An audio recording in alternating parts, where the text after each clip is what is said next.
damage to American naval and military forces. On September 27, 1940, the Japanese Imperial Ambassador arrived in Germany to finalize an alliance treaty with Hitler and Mussolini, emboldened by Hitler's imminent victory over France. Japan seized the opportunity to expand its influence in East Asia, particularly targeting France's colony in Vietnam. This move prompted the American President, Franklin D. Roosevelt, to impose severe economic sanctions on Japan, recognizing its exploitation of the European war for territorial gains. The most crippling sanction was halting oil exports to Japan, which relied on American imports for 80% of its oil supply.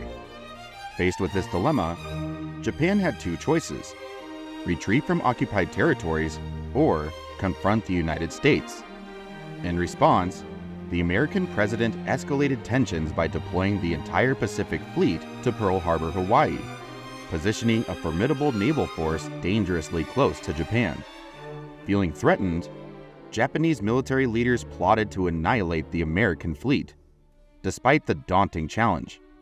In a swift and devastating attack, Japan inflicted the greatest naval defeat in American history, altering the course of World War II in less than 3 hours. Welcome to a new episode on World War II. Today, we'll explore the pivotal events surrounding the Battle of Pearl Harbor.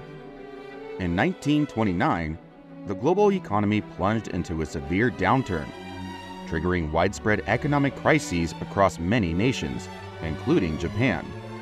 As Japan's primary export, silk faced reduced demand amid the crisis. Nationalist sentiments began to surge within the country.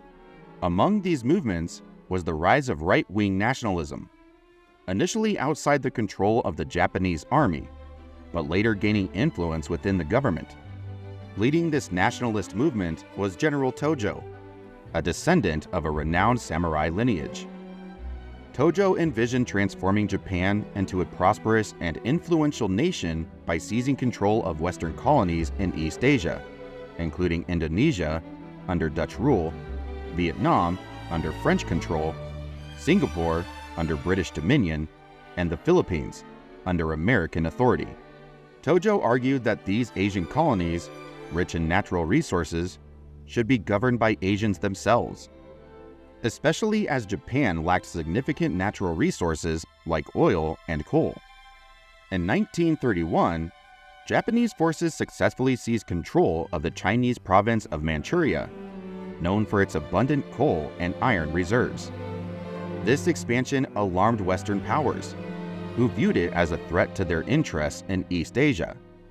In response, an international summit was convened to assist China in resisting Japanese aggression. However, tensions escalated as the Japanese delegation expressed indignation at what they perceived as Western interference in Asian affairs. Despite international pressure, Japan continued its invasion of China in 1937, resulting in the deaths of thousands. Recognizing Japan's ambition to dominate East Asia, the U.S. strategically positioned its Pacific Fleet at Pearl Harbor as a deterrent against further Japanese aggression. Pearl Harbor was strategically important due to its proximity to Japan and its natural deep-water harbor, which provided a defensive advantage against air attacks. In 1940, as Hitler gained control over France, Japan sought to align with Germany and Italy to dominate Western colonies in East Asia. This led to Japan's invasion of Vietnam. The U.S., recognizing the threat, imposed severe economic sanctions on Japan, including an oil embargo, crippling Japanese industry and military operations due to their heavy reliance on American oil imports. Here, Japan seeks an alternative source of oil, turning its gaze to Indonesia, home to the world's richest oil fields. However, controlling Indonesia necessitates control over the Philippines, an American territory. To safeguard its ambitions, Japan plots to cripple America's Pacific power by targeting its naval fleet at Pearl Harbor. Japanese leaders gamble on the belief that a devastating blow to America will deter it from entering a full-scale war, especially amidst the European conflict with Hitler. The Japanese leadership appointed Admiral Yamamoto to draw up the plan of attack, but he strongly objected to the plan. He opposed the idea of entering into a war against America, as he believed Japan couldn't withstand America's overwhelming power, which was 10 times stronger. Despite Yamamoto's reservations, the Japanese leadership insisted on entering the war, forcing him to eventually formulate the attack plan. Yamamoto believed that America did not anticipate Japan's attack, planning to strike the fleet at Pearl Harbor and simultaneously target the Philippines. He ordered the gathering of all 6 Japanese aircraft carriers, carrying 450 aircraft and 16,000 fighters dispersed among 30 ships, with strict secrecy to prevent detection. To maintain secrecy, Japanese soldiers were kept unaware of their destination or target. However, 12 days before the attack, regarding the deciphering of Japanese codes, American cryptanalysis had made significant progress in breaking Japanese diplomatic codes, known as magic, but they did not receive a definitive warning about the attack on Pearl Harbor.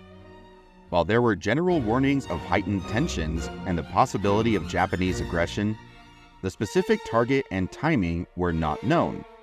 Admiral Husband E. Kimmel, Commander-in-Chief of the U.S. Pacific Fleet, did receive warnings of possible hostilities, but Pearl Harbor was not expected to be the primary target, leading to the unpreparedness that resulted in the devastating losses. On December 7, 1941, Japanese aircraft launched a surprise attack on the U.S. naval base at Pearl Harbor, Hawaii. As most American aircraft were lined up on the runways and anti-aircraft guns were not fully manned, the Japanese faced little resistance. Within minutes, a significant number of American planes were destroyed. The Japanese then turned their attention to the American fleet, targeting battleships with torpedoes and bombs.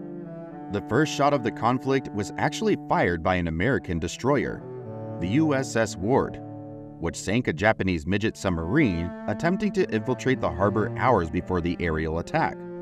By the end of the attack, the American fleet suffered severe damage, but it was not entirely in ruins. The attack resulted in the loss of 2,403 American lives, with 19 ships sunk or damaged and 328 aircraft destroyed.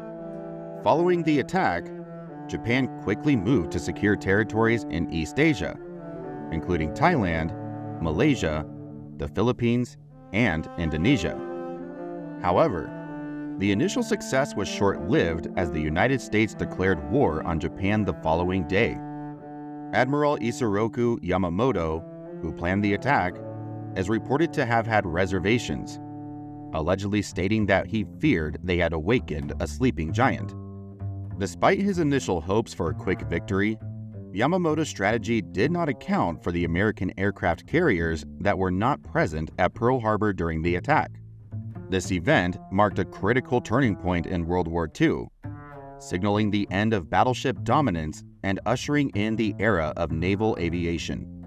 Share your insights on Pearl Harbor's impact. What lessons can we learn from this historic event?